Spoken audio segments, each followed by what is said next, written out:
আজ বানাবো হচ্ছে দূর্বা ঘাসের চা। তো দূর্বা ঘাস আমরা চা কেন খাবো, তাই না?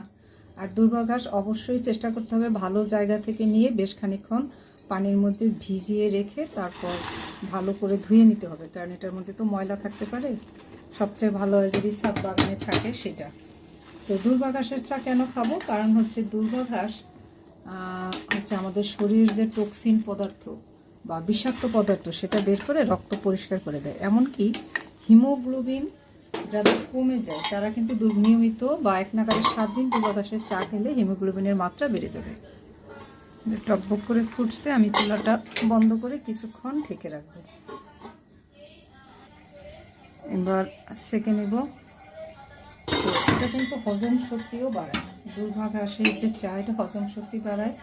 আর সবচেয়ে উপকার করে যাদের মূত্রথলিতে কোনো যদি সমস্যা থাকে বা মেয়েদের জরায়ুতে বা এ ধরনের যদি কোনো সমস্যা থাকে সেটাও কিন্তু কমে এবং শরীরকে ঠান্ডা রাখে। এই গরমের দিনে প্রতিদিন যদি 1 কাপ করে এরকম দূর্বা ঘাসের চা খাওয়া যায় সেটা কিন্তু আপনার শরীরকে অনেক বেশি ভালো রাখবে এবং সুস্থ রাখবে। আর যাদের বিভিন্ন জয়েন্টে পেইন আছে তারা কিন্তু একদম নিয়ম করে বিভিন্ন পাতার ডিককশন খেলে অনেক উপকার পাবেন।